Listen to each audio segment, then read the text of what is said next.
Hello and welcome to the Comedy's Best Kept Secret Tour podcast. How are you? I'm here with Gilli Apter. I'm in South Africa. You are in South Africa. You're in South Welcome. Africa. Hang on. Give me one more time. Talk one more time. Cool. Can you hear me? Yes, I can hear you. doing? Sorry. I was it's technical difficulty on my end. I tried to travel light and I brought some of the wrong stuff. So you are indeed live on the podcast. This is great. Thank you for doing this. I appreciate you. We're here at Poppy's. Thank you. This is fun. I feel like we need to shout them out. We're at Poppy's. Tell me what you know about. We are at Poppy's. Poppy's is an establishment in Melville in Johannesburg, and we do an kind of an open mic, free comedy night here every Monday. Well, why do you call it kind of an open mic? Because last night, you were here last night. I was here last night. Yeah, and there were no real, I suppose, I don't know what you call an open micer. Like, there wasn't anyone who's doing it for the first time. Okay. The least amount of experience here last night was a year. Yeah. So would they have let a stranger? Yeah, get yeah, on? they would have. I think. It's open. I think so. You would have had to be in touch with Prince Ahead or of Gavin ahead of time. Yeah. Okay. So I don't it's think you not could show really- up and so then get it's a on. booked mic. Yeah, Okay. yeah.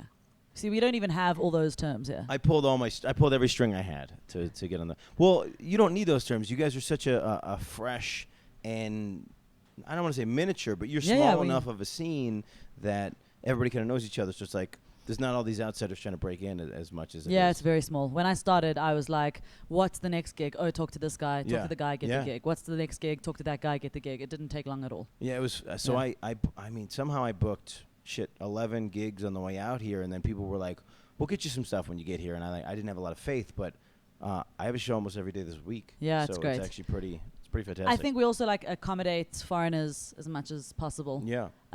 Because it's I suspect for a number of reasons.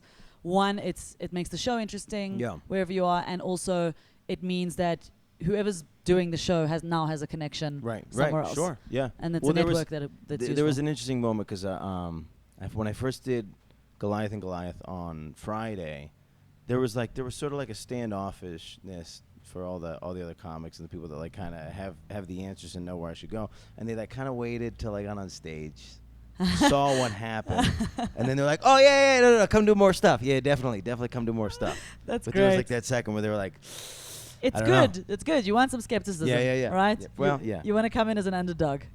You don't want funny. people just like letting anybody on. Yeah, that's true. true. You want them to judge you on your merit. Yeah, I told Jason Goliath, I was like, it's so incredible here. My natural instinct is to tell everyone, and then my immediate instinct to follow up is to tell no one. What do you mean?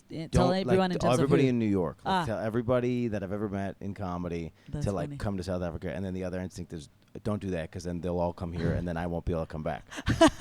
They'll be like, dude, we're booked through like 2020, and I'm like, we've got this guy, quite a well-known comedian who went to New York and told everyone, and we're still okay.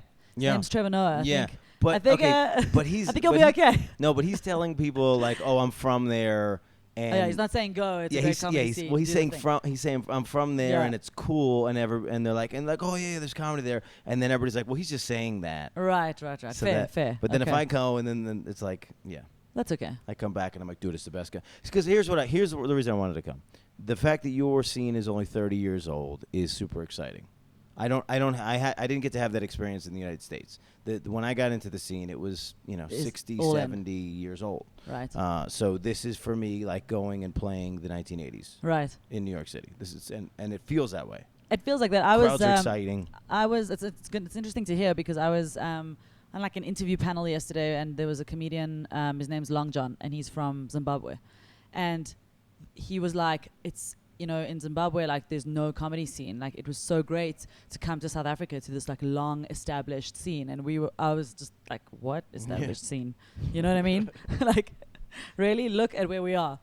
No, this is great. That's what everybody was trying to apologize last night for Poppy's. Oh, really? I was like, guys, this is an open mic. Yeah, no, I don't think for what it is, it's wrong. It's right. This is but an it open mic doesn't in get every place much in the more country, developed than this. You know, it's not like we've only got one or two like proper comedy clubs. Yeah. We got two in South Africa. Yeah. Two. Well, so I heard. Yeah. Well, so what I saw was the Goliath Comedy Club, which is fantastic, and then they run a Sunday later. Well, so I came at an interesting time. I came at a sort of a slow time, but they run a Sunday, and basically everybody, without hesitation, without joke, with seriousness in their eyes, just go, "It's the best comedy club." Yeah, that's the one. on Earth. But it's because it has all the right elements to it. Mhm. One, it's a theater. It's a Okay. tiny theater. Yeah. So it's got all the trappings of a theater, but also it's intimate. Yeah. So there's that, which is great for comedy. Sure. And it now has an established name. Yeah. So it almost always has an audience. Yeah, those guys, man, all you guys. So I don't know. I guess I don't know the level. You never know the level of hierarchy. I have another podcast. It's with porn stars, and I only bring this up because I went to a conference. So I would interview porn stars, and I don't know where they are in the industry. I just know what I see on TV, what I see on the internet. That's great. Right. So you don't know how when they walk through the room, other people look at them, whether they get respect or not. So it was really interesting to go to Exotica and see how these people are revered by the industry. So I had the same kind of experience here. I don't know the comedians here, whether they're good, bad, whether people respect them, whatever. But I was just hanging outside at Goliath Comedy Club, and a couple of the comics, little kids would just walk up to them. And Oh, be right. Like, oh, can I take a picture with you? And I was like, oh, like I'm in like a thing. Like this is a thing. Right. People Well, know who these people are. the thing is, it depends on certain things. Like, so they've been on TV. Mhm. So in South Africa, to be famous, you have to be on TV. Yeah, you were on TV yesterday. Well, no, I wasn't really on TV because that show hasn't aired yet. Okay. So that's not TV yet. Okay. But if you're on TV, I like the distinction. It's not TV yet. TV, yeah. Well, I mean, it was recorded. It isn't Right. yet on a channel. Right, Okay. right.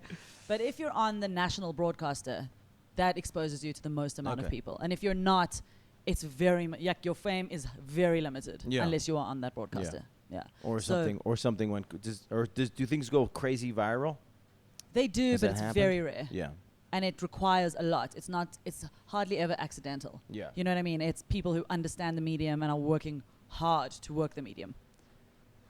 You know? Just like everything and everywhere else. Yeah. So it's yeah. cool. Okay, wait. So it's just the tiniest little things throw somebody off when they go to another country. They hear things that they don't know. You know, I was talking about the thing with the robots, whatever. But so I've never met anybody named Gilli. Is Gilli short for something? No, people ask me that a lot. Gilli Okay. is an Israeli name. Okay. Yeah, and it's interesting that you're talking about being in another country is because I'm Israeli but born in South Africa Okay. to Israeli parents, and So I was now- just now's there a very now. interesting time for you. What's that? Now it's a very interesting time with you with the Trump and the. I mean, I don't even know what to say about anything about the world at all anymore. I'm just like, I was watching the thing about Oprah running for president, and I was like, Oh, yeah. I didn't even see this Ah, thing. apparently she's seriously thinking of running Yeah. for president.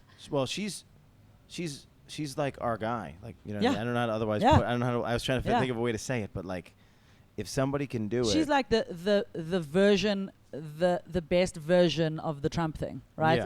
Sure. Technically a TV star. Sure.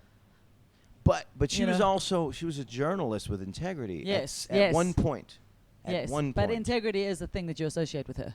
Yes. You know? Still. Yeah. Yeah. Even though she was giving people Yeah, even cars so. and I iPads listened to and an things like that, incredible there's still an podcast integrity about the production of that show Uh-huh. from its entire history. Yeah. And like its evolution. They interview like all the producers of the show and No her. shit. It's like a 4-episode podcast, and it is incredible Yeah. what it goes through and what she goes through and how she gets it to where it is and No way. how she gets to the level like of respect she gets to in the Okay. industry. Yeah, so it's really Yeah. interesting. It's weird as a I don't know how do I say this. I guess this is one of the safest and most logical places is as just a white dude in America. You didn't understand Oprah's effect on the black community until you get until I got later in life, until guys like Kanye and all these people are like putting her at this esteem in their songs, in their art, in their material, the way they talk about her. It's just interesting because I've never been part of the, the black community but of I mean, America. even just imagine the reach that here in South Africa we were enormous fans of Oprah. Mm-hmm. You know what I mean? When we didn't know, what we know is film and music. Yeah. And it's like the fact that millions of South Africans were watching Oprah every day. Yeah, that's crazy. Is insane.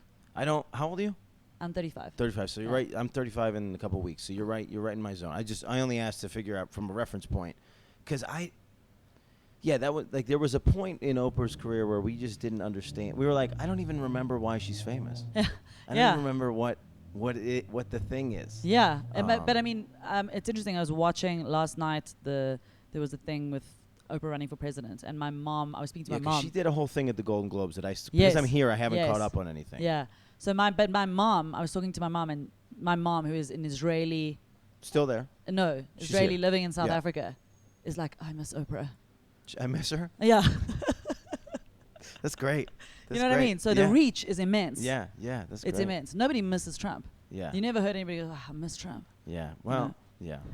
That's true. That never happened. It's tough. That was the other reason I thought right now is a good prime time to come to South Africa, is because it's starting to get very difficult in the U.S. to even talk about politics, to talk about the presidency. It's just saturated. No, nobody's allowed to talk about it. Basically, like if you even like I don't know if you saw, I have a joke that's about it's relating the animal kingdom to the way that we relate as leaders. Yeah. And I don't even say anyone's name. I don't even say a leader. I don't say who we're talking about. I just say president. Right. And when I do that in the U.S., everybody gets real anxious. Really? Because they don't want to have to talk about it. Where in the U.S. does it depend? No, in Missouri, it's just a different reaction. So you do it in New York, and the reaction is like, oh, I don't know if we want to broach into this because I don't know what side he's on. And then same thing in Missouri. So I try to be ambiguous about what side I'm on so it doesn't get weird. So you're telling me in a place like New York, the opinion on him is divided? A little bit, yeah, because Really? everybody has an aunt or a parent that's in Missouri. I don't know. I always use Missouri as a thing because that's where I spent a lot of last year. But where is Missouri? Or Iowa, whatever. It's just in the middle. Right. Just not on the edges. Just in the it's like it's Limpopo. I don't know. It's like the best I could come up with. Got it. And so everybody kind of has somebody who's like supporting that guy and we just don't want to get into the fray because the people that are in New York that support Trump are like intense. Heavy about it. Wow, I didn't know that. Yeah, I just thought it was like unanimous. That no, we just can't talk about it. Wow, it's sad. It's kind of like when we had H.W. Bush. The comedy wasn't about politics at all. Right. Because we just it was too sad. That's so crazy. Yeah. I imagine that in a place like New York, the opinion was heavily against. Well, it's so heavily against that it's not even a logical discussion. I was on a date with a girl who decided, and this turned into a joke for me, but who decided that she wouldn't even try to. I think she put on her profile, if you voted for Trump, please swipe left. And so I'm on this date, and I'm just trying to devil's advocate. Like, what if your job now fucking comedian is to like tell these people like why they should be against Trump, not to avoid them. Like what good is going to come from you avoiding them and not spreading your opinion around? And even just trying to have devil's advocate discussion, she kept getting so enraged. And I had to keep reminding her. I was like, by the way, I did not vote for Trump. And then, I had to reset. And it's just like, that was the last time we ever hung out. It's like we couldn't get past that situation. Wow. But I just think that that's a crazy... It's very charged, It's basically. people that think that they're progressive and they're acting very regressively because they're cutting off the conversation. It's that's so interesting because I was actually thinking about it and I was thinking, I think the mistake we make, even as liberal people maybe in other countries, the mistake we make, and which is why everyone was so shocked when he got elected, is the same thing, which is that I think that everyone thinks the way I'm thinking and is consuming what I'm consuming. Right. And in my world, especially now, my vision is one of everyone agrees with me. Yeah, especially now, and this is a really important point because that's what. And this is the thing that we're all starting to get worried about with, I guess we can tag it in with net neutrality, but more in the idea that every social media platform, everything that you're doing on your phone, everything that you're involved with is honing your world in tighter and tighter and tighter and tighter, right? And it's even like the people that you hang out with. So like as a comedian, all I have is comedians post, and they're all obviously they're not. There's only 6 comedians that are for Trump, and they go hard because they know they can share an opinion, and it actually works for them and it works for their career. But it just gets tighter and tighter and smaller and smaller. So you look into the internet and you're like, of course, of course Trump's not going to win. Yeah. And then I don't know. I called a couple of my buddies because we had done the road pretty extensively that year, and it was like we had that check and we called each other and we were like, I don't know. You remember those shows? Like, do you remember Iowa? Do you remember Oklahoma? Do you remember New Mexico? Like, right. I don't know. It's so interesting because in South Africa, the thing is so clear. Yeah. The thing, yeah, we know who votes for who and why. Yeah. And it's very clear. Well, we have that. We have that. You know what I think? The problem is every time. Well, he didn't fit in any real categories. Right. We took 2 guys and we crammed them into 2 categories they didn't belong in. And then we let a guy who honestly probably would have sucked up a lot of the doubt, Bernie, we let him slip away. My grandfather, who is Republican through and through his whole life, would have voted for Bernie in this past election, which I think is crazy. Yeah. And I think a lot of other people would, but you know, Bernie let himself get bullied and all the things and booted and all. There's no way that character can out whatever in America. Right. In a place like America, there's just no way that guy could shout those guys or whatever it is, whatever it takes, true. right? Yeah. Well, my buddy Think Yannis, about it like at high school. Yeah. Like Well, yannispappas had this great bit when Obama got elected. His bit was about how politics is a sport. Right. And the joke was this analogy. Of course, a lot of black guy in the game, like LeBron, whatever. Like that's Obama is the LeBron of politics. Right. He's dribbling through his legs. He's dunking behind the back, all this stuff.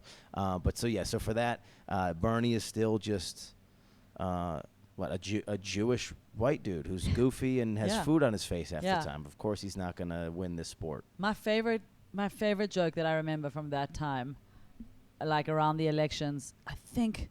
I don't know if it was a Bill Maher joke, but it was about something ridiculous about Bernie. The way he gets ready to go out is he combs his hair with a balloon. That's really funny. Yeah. And that's such a throwaway one, but I know, sometimes those ones they just stay. That is the one I remember really from that funny. entire time. That's really funny. He combs his hair with a balloon. I hate it. Yeah, I hate it when it's like there's so much coming at us that sometimes we can't even attribute authorship to something like that. I remember there was one key point in my life when I was like starting to be studied enough as a comedian to know other people's source material or whatever, and like kind of see where they've gone and try to avoid some of those paths maybe.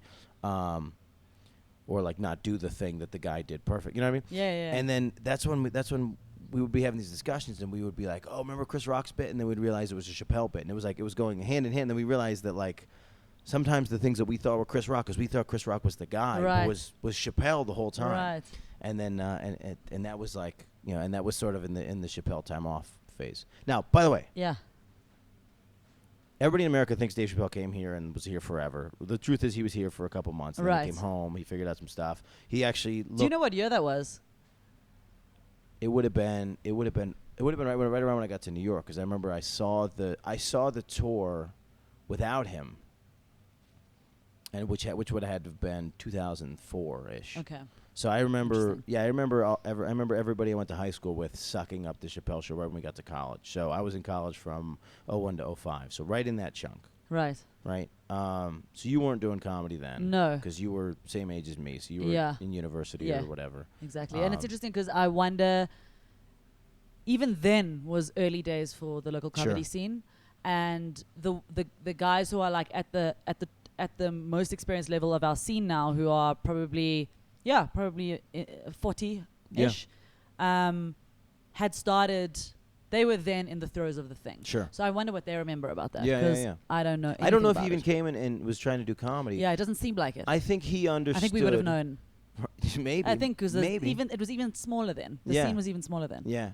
Well, I think maybe. Well, he was trying. I mean, the theory was that he was trying to hide, but everybody in America thinks that he came here and he was here for years, and that's not what happened. I mean, he came back and he was doing shows. He was doing drop-in shows. He was doing drop-in 7-hour sets all over the country, in these little comedy clubs all over the place, and getting people bumped. And it was actually starting to be a problem for headliners, because they were like, on the one hand they were like, it's Chappelle, on the other hand they were like, we've been working. I love comedy. Yeah. This is, you know.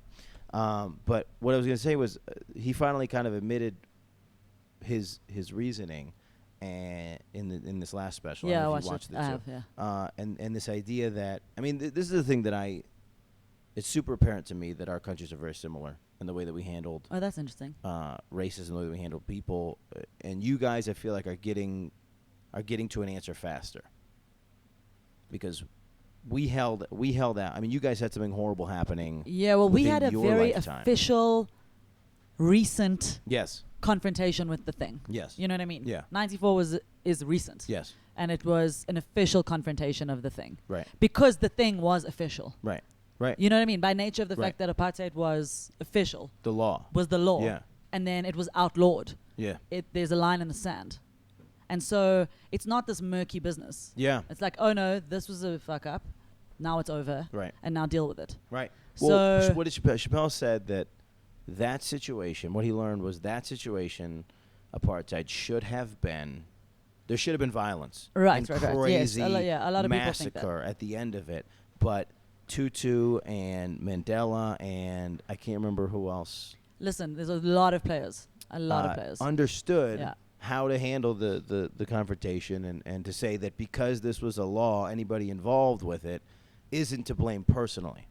Except that Chappelle talks about the Truth and Reconciliation Commission, which was a process whereby people came, like players in that, people from the military, people from politics.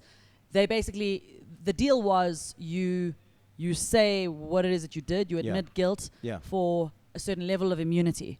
Okay. But immunity wasn't Publicly. the only deal. Yeah. The deal was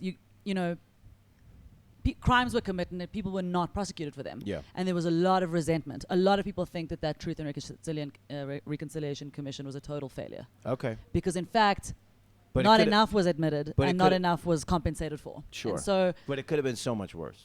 Well, it could have been worse. It could have been civil war. Yeah. But some would say that in Which light is what of the happened with fact- us, basically. Like we did all Right. the things wrong, and then we sort of had these like shady, dotted, segregation, unspoken things that were Yes, still yes, happening yes. for years. But it is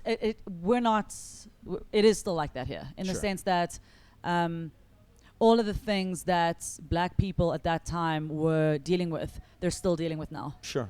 And there hasn't I mean, been a it lot doesn't of shut change. off. Yeah. I mean, it's not going to shut off. I did find it interesting because I didn't do the most research that I did was to try to figure out how the hell to get stage time here. So I didn't do as much stage time about South Africa. This whole thing happened so fast. I found out like 4 weeks ago that I could even try to come here, and that's how all this sort of transpired. So the fact that I even got stage time is immaculate. How did you even think to come here? It's just been in my head for a place to go for a long time. Okay, cool. It's just as an English speaking place that has a scene. Right. I don't know. Right. It's just been got something I've wanted to do, and Got it just for me, it's like a catharsis to find out whether or not what I talk about in the U.S. Is universal. Right. And thank God it is. Yeah, it seems like it is. So what I was going to say was I didn't know. So Johannesburg is like 95% black. And then Pretoria is 75% white. So I haven't been to Pretoria yet. Is Pretoria 75% white? Based on the census. But this Listen, is almost we've got a country of like 46 million people, 50 million people. And I think it's something like 5% are white. Yeah. So in the whole country. Yeah. However it plays true, out. So if that's true and there's 75% white people in Pretoria, I think that's that does. I don't think there are, but maybe it depends on what area. Yeah, I don't know. All I know, I looked up. So I looked at because I just was like, you know what, let me just see, and I looked up. I looked up. I didn't look up. Maybe I looked up Johannesburg, and then I looked at Pretoria, and I just thought it was insane. So I was like, I want to know the background on all that information. Right. But I mean, I think you would have to speak to somebody like Nina Hasty. She's a comedian, grew up in Pretoria. Yeah. And she knows a lot about Pretoria. Okay. Yeah. And it is relevant because Pretoria is the official capital of the country. Okay. And where a lot of politics has gone down. Yeah. So it's very different to Johannesburg. It's very different and very Afrikaans, so it would make sense that it's white. Yeah. But I don't know about numbers. Yeah, I really have no idea. Like that's a huge surprise to me. Yeah. It was a surprise to me. Yeah. I didn't realize. Yeah. That it would be, especially that it would be so. So extreme. Yeah, on level. Yeah, I don't know. So yeah, so it's another thing to explore. Yeah, definitely. I can't talk about it because I actually don't know. Yeah, that's fair. So the other thing. So I suppose. So what else? So I'm gonna go to Limpopo. Yeah. People were I've trying to never been to explain to Limpopo. me. You never been? No. People were trying to. It's 4.5 hours Yeah. north. People were trying to say to me that basically it would be the Iowa, or let's use Missouri again, Right. Okay.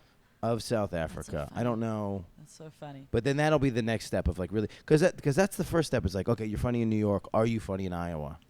Are you funny in South Africa? Are you funny in Are you funny Limpopo? in the Iowa? In Limpopo, I don't the even know who's Iowa funny in of South Limpopo. Africa. I have no idea who's funny in Well, Limpopo. the people that have gone, the people that are here, basically they just go, look, the people there are so grateful for the entertainment, the fact that it is Limpopo, which is, it's just, I don't know, it's more. Yeah, it happens in small towns a lot in South Africa. It's like I don't know, would you call it the suburbs? What do you even call it? You just call it a small town? Like, I don't know how you refer to that. I mean, it's a city.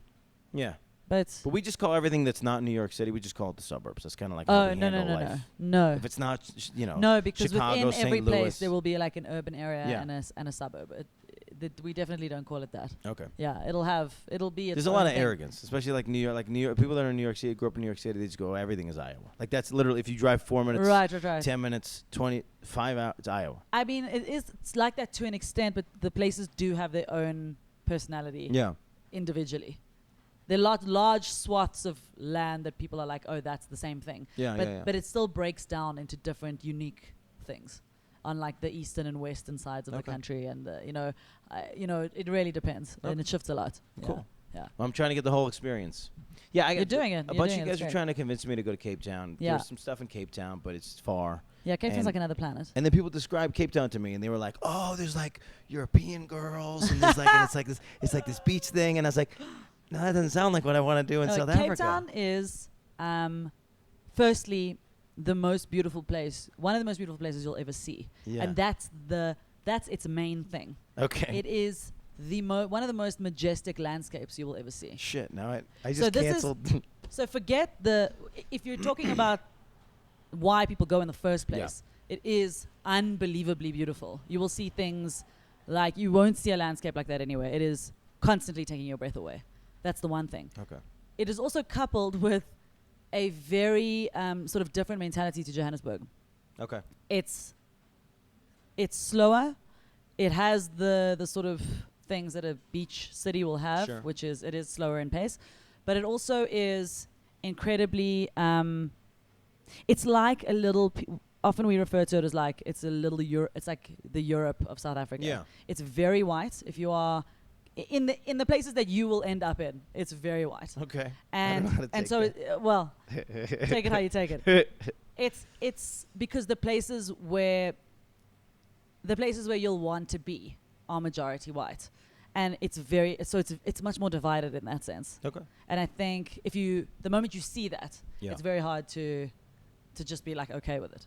Okay. You know what I mean? Interesting. But it's still something to see. Yeah. Yeah. Well, so I figure a small goal in comedy is always when you play a place, you just want to be asked back. Yes. So in my head, I figure tackle Johannesburg this trip. Right. Next trip, when I know everything's running, when I know that Sunday club's running, when I know enough people that I can stack all the stuff that I'm doing over 3 weeks here, it Yeah. looks like I can do that in 1 week. But it's great that you're doing Johannesburg. It is a more developed scene. And Yeah. I think that will happen to you when you go to Cape Town. Yeah. As a comic, you will learn very quickly about the culture and how, the things that I'm saying will be, you will have figured out very quickly once you were there. Okay. I wouldn't have needed to tell you. You would have Yeah. been like, oh, okay. You would have sussed it out Yeah. in a day. So you know? they said lots of stage time in Cape Town, but maybe they're sort of like smaller shows, bar shows. Smaller shows. Less. I was there now. I was there for the last, until New Year's Eve. I was Okay. there for like 2.5 weeks. Yeah. Because I went to a wedding, but then I decided to stay there because over this period, over the like Christmas period, there's much more gigs there than there are here Yeah. because they've got the audience because so many people go there. It's a tourism place. Yeah, so they keep their gigs going much longer than we do because Johannesburg empties out very quickly. Right. So I must have done a gig almost every night for 2 Yeah, that's what weeks they and said, not yeah. get paid. But it is to do with the fact that I'm still, I guess, open mic-ish. Yeah. No. Even some of the bigger people that are here that were headlining all these clubs. Yeah. They said you don't go to Cape Town for everybody money. knows that. No, You don't you go for money. But you do get a lot of gigs, and it is It's a lot of stage time. a lot of stage time, and they get rooms full. It's so interesting. I don't know Yeah. how they do it, but they do. Interesting. Well, Yeah. somebody's got to be making money. It's weird they don't pay the comics. But Yeah. that's a worldwide trend. Not It paying is. It's comics. weird. I arrived on the night I arrived there. I went straight to a gig. It was full, Yeah. and I did not understand why I didn't get paid. Yeah. And Right. I didn't actually go into it because I was preoccupied and I was like just there to do the gigs, and I've got this mentality of like my only priority is to just do as many gigs as possible to get the experience. But it now is getting to the stage where it's like actually I wasn't an open micer at that gig. Yeah. Right. I did like almost a 15-minute Yeah. set, and it I was had good. Like I had a thing once where somebody like pulled me to the side and they said my name to me, right? They said, "Hey, are you so and so?" And I said, "Yeah." And they said, I got this show down the street. Do you want to come close it? And I was like, yeah, that'd be great. I go there. It's packed. The people on the show have less experience than me. Right. I can tell because I've never met them and kind of what's happening on stage. I go on, have a great set. I know that the people in the room that's packed out paid $10 or $20. I think it's $20. And they're like, okay, thanks. Would you like a drink? And I was like, no, I'm good. And then just nothing. And then they were like, oh, we'd love to work with you again. It's just like, why would I want to work with you why again? Why do we not go, actually, I'd like to get paid? Yeah. You know? Yeah. Why am I not getting paid? Is there no money? Why does it feel hard to say that or to, You don't want to be a dick. It's so dumb. Here, I feel like here in the smaller scene, it might even behoove you to do it. But in New York, it's like they could just pick anybody else any other time. Right. And it was, I had fun. Yeah. I didn't lose anything. I didn't have any expenses to do the gig. I mean, you rationalize all this shit. Yeah. But well, me as a paid, sort of a new comic, I'm always surprised when I get paid. Yeah. Yeah. I've gotten used to the mentality of, I don't get paid for this thing. Yeah, that was my favorite moment. It was when you started getting paid, and you looked at the money that they gave you, and in your head you're going, I can't believe they just paid me. Yeah. I would do this for free. Yeah. And also, we continue at all levels.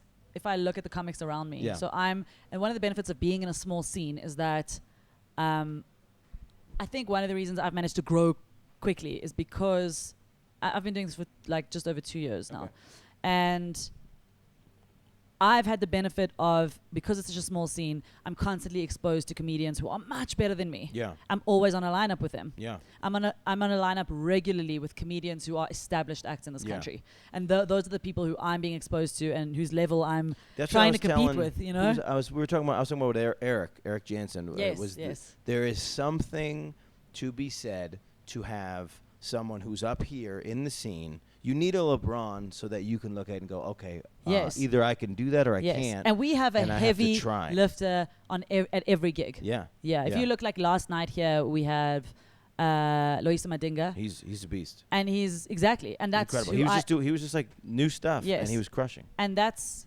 who I see here every week, every Monday. Yeah. Every Monday I get an opportunity to say to him, what do you think of this gag? And he will say to me, oh, do this, you know what I mean? Yeah. So that's the level of exposure that I'm getting. Right. Immediately. Right. Yeah. Whereas basically, that's interesting. Yeah. From day one, I was getting that. And then in New York, you get a little bit of that because there'll be the guy that'll come on. You know that those guys are there, but you're not, you don't. There's not the interaction maybe on that level. Yeah. Like if. I don't know, Kurt Metzger walked into an open mic, he's not just going to talk to all the right. So and I mean, the guys here won't always, but it depends. Like, I guess for me, it's a little different because I've been a comedy writer. Yeah. Before I started doing this, I was in the comedy scene, just not as a comedian. Yeah. And so I do know a lot of the acts. Sure. Especially the established acts, because when I was starting to write, they were like sort of just getting into their careers. Okay. And so I know a lot of them, and it makes a difference for me. But I do see the interaction anyway with the younger comics who don't have that. Yeah. But just being small enough to have the accesses. Yeah, you've got access. You're exposed. It's like if I just keep using LeBron because it's the most universal one I can think of. But it's like it would be like if you could just shoot hoops with LeBron in high school. Yeah. Just the one day, the Monday. Exactly. And even if he doesn't interact with you, you get to see what that is, and you have something to aspire to. So sometimes you go to a scene where there was a guy who was great, and then he left. He moved to New York, he moved to Chicago, moved to L.A. Right? You're in the middle of Albuquerque, and all of a sudden there's nobody that's pushing the talent to right. And I'm not using Albuquerque specifically, but there's nobody that pushes the talent to another level because they have nothing to aspire to, and so it sort of levels out. Yes. And I've seen it across the country, so it's kind of interesting. So here. You guys have just we have it. Just so we'll hard, go to just so many hard workers. When I was starting, like on day one, I'm exposed to such a variety of experience. Yeah. That at the top could be Luis Ogola, or John Flismus on a show, who are like super experienced and successful comics in this country and internationally now, and then the guys who were just hitting their stride when I started 2 years ago. So you get exposed to these people immediately. Yeah. And if you're taking it seriously, in that first year, if you're at every gig, they will start giving you attention and giving you their time. Yeah.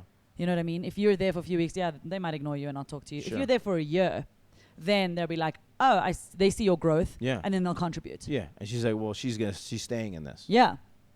Yeah, Because nobody wants to invest if yeah, because you're not sticking you around. know at the beginning how soul sucking it is. Yeah. Right? I mean, it's both incredible. It's the first time you've heard people laugh, with you. The whole thing is crazy. Like in a massive scale. But then there's also that moment where you just like, this is awful. Yeah. Because the low is equal to the high at all levels. I have learned to, for me, I've like it all levels out for me. So last night, but there's a toughness, and so some people don't have it. But so the point you're making is like a year in, they're like, oh, she's got the toughness, she's staying, she's in this, yes, she's doing this. Yes. And now 2 years in, it's gotten to a point where I'm hitting a kind of frustration because my act is inconsistent. Sure. So now so I'm you getting to the stage. you have high points and low points. Yes. You mean? So I mean, like, I'll kill at one gig. Right. Kill 3 nights in a row. Yeah. Tank the next night. And you don't know why. And I'm trying to figure out why desperately. Yeah. What is the difference? And I know that it's somewhere it's not in the jokes. It's you. me. Yeah. So it's how you're doing it. You could be in that moment and like I don't know. It happened to me a little bit. I read the crowd I didn't know what to do. So Friday I did everything. I did a spread of what it could be, and I had a fantastic set. And then I decided that because this part of the act, which was the end of the show, which is where it should have been, it was up here. I was like, let me extend that part, and then it'll even be up higher. And instead, what happened was it ended up sort of like teetering, and so I had too much of one topic, and so for me, the set just didn't match up to Friday. Still had a great set, but didn't match up to Friday. So for me, Saturday just felt a little bit, I don't know, it felt like 75%. Right. And but it's like a lot of times you'll just be in the thing, or you'll be in the middle of the joke, or you're trying to get to the next one, or even the one that you don't want to tell. Yeah. Now you're telling it. Yeah. And the crowd they don't know. Yeah. But they know. Because you know. Yeah. So and they can feel what you know. Yeah. So you're only giving them 80%. They're gonna. Yeah, absolutely. So I mean, I've gotten past a lot of stuff problems that I had in the beginning, which is like in the beginning, if I started with something and then something didn't go well, I could never recover. Right. Yeah. You're trying to figure out how to like. Yeah. Now I know that I can. Every moment is an opportunity to just redeem yourself. Yeah. Well, but also every moment is an opportunity to fail. Right. So it's like I'm learning those things, and also learning to do longer sets. Yeah. That's the sort of trick of getting into this stage now. Yeah. I'm no longer doing 5, 6, 7 minutes. What's great about a longer set is your credibility continues. Short set, you don't have you don't get any credibility. Yeah. You get nothing. Yes. You walk on stage and you got to immediately be funny. You can't show a crack.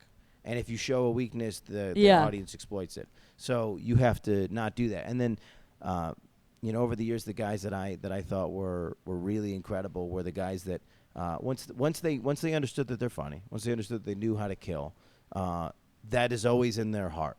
Right. So then they're on stage, and even if something's not going how they know it could go, they just sit there. They stay in the moment. Yes. And depending on the guy, some guys will.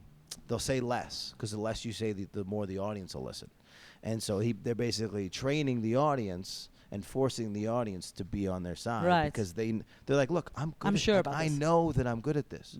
You're not going to knock me off my game. Yes.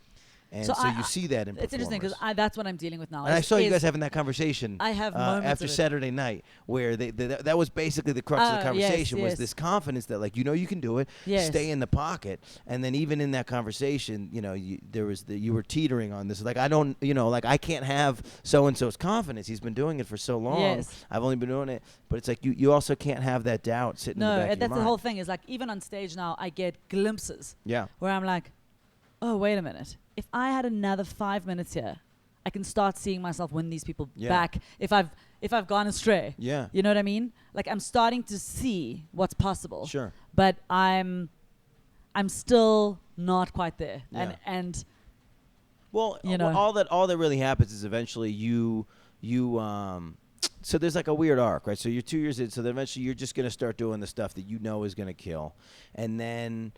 And you start to kind of like minimize some of the stuff that's a little bit more challenging, right? Because maybe you don't know exactly the way that the audience perceives it. You don't know why it's not working. There's some heavy stuff. That stuff's gonna stay in your mind. There's gonna be a joke that I have a joke from 6 years ago that I just now got to work. You know, so Right, it's like you right, just right. every couple years you try it, Right. and you have new tools because you're getting better Yes, at the skill every exactly. year. And so what happens is you kind of level off on what you're on challenging the audience, and then once you feel confident about your ability, no matter what, then you start challenging them again, and then Right. and then the skill level goes up, and the ability and the things you talk about get deeper and harder, and Right. So that's the thing is like that's the arc. my struggle is that I try to talk about those things now. Yeah. And I know from when I started is that there was some gags I did right in the beginning that didn't work. Yeah. And I left them. And when I got back to them 2 years later, I was like, oh, now I can do that Boom. joke. You know? Exactly. But That's the thing. But there's so much happening all at once, and to get to a level of consistency where it's like you're a sure thing is, I guess, is the goal. You're never. But here's the thing. You're never. Well, All of those guys bomb. they do, and I've seen enough Yeah. that I know what goes on. Yeah. When I say a sure thing, I mean their level of bombing Yeah. Yep. is higher. Yeah. You know what I mean? What they consider a bomb for themselves Right. is not what I consider a bomb for Right, myself. right. A guy will come off stage and be like, "Oh, that was terrible," and I'll be like, "Where? How was it terrible?" Right. But it's terrible for him. Right. Right. And that's what happens is like your level. yeah. You know what's relative. It's Every relative time. to you. You just remark Yes. it. Yeah. And so I know like the guys who are consistent, their level is just much higher. Yeah. Even on their worst night, they're Yeah. still doing okay. Yeah. know? They're never losing the room. No, Yeah. and that's what I mean by the sure thing. I don't mean like you could never bomb, but what is a bomb to you? Right. You know? Yeah. There are guys that I've seen over the years that the ones that really want to challenge an audience and really talk about things that are heavy hitting. Those are guys that sometimes will almost go out of their way to alienate the crowd. Right. And then try to. But not necessarily on purpose, but more like they want to get to that next, the Morpheus, the Neo Yeah. level, Yeah. and it's not there that night or whatever. There's something about it isn't there, and they like resent it, and so then they'll alienate the crowd against them. And Right. So there's those moments. But yeah, I mean, get it. And it's interesting to watch. Like Yeah. I like, and there's there's different kinds of comedians. There are ones that are like. There are ones that don't have.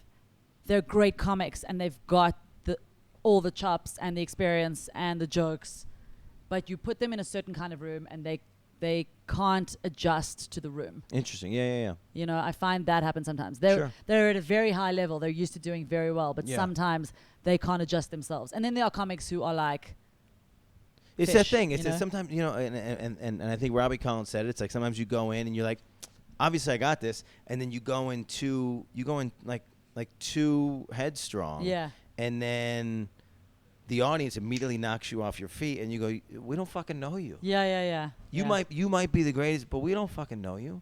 And they knock you on your ass, and then you got to recover again. And that's what's great about comedy. And is it's interesting you to don't see get you don't get like immediate credibility. You don't even get invested credibility from the past. Yes, absolutely. Every new live show, these people assume you're nothing. Even especially if you're like a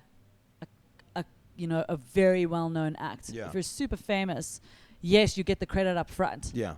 So, But you still have to prove yourself. but then at some point you have to prove Yeah. yourself because you're only being compared to you. Yeah. Nobody's sitting there and period. going in the audience going, "Oh, this guy," watching Chappelle and going, "Oh, that joke isn't as good as Chris Rock's joke." Right. They're just comparing him to previous Chappelle. Right. You know? Right. Well, but there was a period especially where you, I don't know, there's like lots of ways into this industry, and sometimes you can get in just being a famous face and things like that. Yeah. So there was a period of time where I remember where I don't know, maybe audience IQ went up, maybe just because of where I was in my life and I was like the people I was hanging out with, but there was like a level of scrutiny to people that were kind of famous and that were being able to get these opportunities that maybe they shouldn't have, and there was people that were they were loving being like, "Oh, that guy, oh no, he sucks." Yeah. Like he's famous, but he sucks at Right, comedy. right. And there was something great about that. But then there is that other arc where when you're in a room and a guy, like when Trevor Noah walks in, the amount of respect that he's going to get, the amount of leeway that he's going to get from the audience is way greater than Absolutely. what we'll ever get. But So he does. even But he can't bomb. He's still got to go in, Yeah. and he's still got to give the. But just the awe of them looking. And I think even he spoke about that when he was here. So he performed at Goliath. Yeah, I heard And the he story, performed on the Sunday night Yeah. at the box. Right, unannounced. Yes. Yeah. And I don't remember who it was that told me that he said to them that it was just like, he was just confronted with can we just get past the awe? Right. You right, know, like, right. because I was there that night on both those shows. And I walked in and he had just started his set and you could hear a pin drop in that room. Yeah. They were just like. And then what people say is sometimes you can't even get like a fair read on the crowd. Yeah. Because they're just so happy that it's you. Yeah, absolutely. And so it's like sometimes the level of art suffers because the crowd is just happy with everything. And so they're not even being critical. Yeah, totally. You know, they're not gonna like if they're in awe of Trevor Noah, they're not just gonna look. I don't know about that one. No. Yeah. Yeah. No, sorry, Yeah, Trev. they're in. Yeah, they're just like Yeah. Give me the next one. Tell us more. Yeah. So, well, listen. We've been on this thing 45 minutes. I think there's a shelf life to everything. Comedy's about 90 minutes. I think people only want to listen to us talk for about 45. So, I'd be amazed if they would even want to listen as long as this. Yeah, they tuned out like a long time ago. So plug your stuff, whatever you have. Twitter, Instagram. I guess you guys don't. You guys don't care about Snapchat here? No, I feel like I don't know, we're old or something. Yeah, I was gonna say that. I'm glad you were saying it because I was about to tell you that you were 35, which is not what you're thank supposed you. to do I'm to a well woman, aware. I tried Snapchat; it was great, but then the Insta stories started. And but even like the 22-year-old dudes in South Africa, they're just like, I don't get it. Oh, really? Yeah. You know why? But the teenagers in South Africa get it. Okay. Big Well, time. and then everybody 20 to 30, and then into 40 if you're a comedian in the U.S. is like obsessed with that. That's so interesting. Yeah. We don't have that at all. Sorry. So nobody knows what it is. so plug your name. I am Gillog at Gillog on Instagram and on Twitter. Okay. Yeah. And Cool. it's Gilli Apter, Gilli. Surname is Apter. Cool. And this is the Comedy's Best Kept Secret Tour podcast. We're on Google Play, iTunes Store. Oh, wait, I bunch have of the a other podcast apps. too. You have a podcast? Yeah, Plug it's called that. Getting to Know Jew. Oh. And you it's only, about. You only do Jews? Yeah. No. It's. What it is me and my friend Ryan, who was my writing partner, comedy writing partner for many years. He lives in Australia now, and he's obsessed with Jewish culture. Okay. And the He's idea not behind Jewish? no, he's not Jewish. But the idea behind the podcast is that he asks ignorant questions that he feels people would be too afraid to ask Jewish people. Okay, I kind of like that. It's kind of like stereotypes Like and things like that. seriously, explain to me the dreidel. No, like that. Maybe that could be a great episode. Maybe. But no, because I don't even think people know what that is. Right. Basic stereotypes that you're embarrassed to ask about. Oh. Like, okay, so what's the deal with the Jews and the money thing? What really is going on there? Okay. You know, and Yeah. you know, like how do Jews in South Africa feel about Israel? Or like stuff that people are afraid to ask because it might come off as dicks or whatever it is. So or ignorant or racist yeah. whatever. Yeah, so we make a space for that to be like, Yeah. okay, ask the question. The thing that I found the most interesting, I met a whole crew of Jewish people when I first got to university. My whole floor was just like I had so little interaction with Jewish people that I thought the kid across the hall from me, his name was Feldman, but I thought the kid across the hall, I thought he was Italian. Like I was like, Really? I was like, yeah, he's wearing like a tank top. He's got chest hair. He looked like me. I was like, oh, this guy. I was like, I like this guy. This guy's Italian It's like almost me. like we're all the same. Yeah. Well, but the thing that I found the most interesting is that is that immediately you find out that Jews sort of identify more like a race than a religion. Yeah, absolutely. So that's So that's cool. So there, Getting to Know Jew. Getting to Know Jew. yeah, and it's that's on wherever iTunes, you all get the stuff. podcasts. It's Cool. all on the things. Yeah. Awesome. Well, Yeah. check that out. Thank you so much. This was great. Gilli, you've been incredible. Thank you so much. Thanks. Check her out on the web. She's very funny. And check out this South Africa scene. As much as I want it to be a secret, the comedians out here are fantastic. So do the research. It's very fun. Thank you guys for listening. Come visit us. And yeah, come to Cape Town. It's the greatest thing on earth.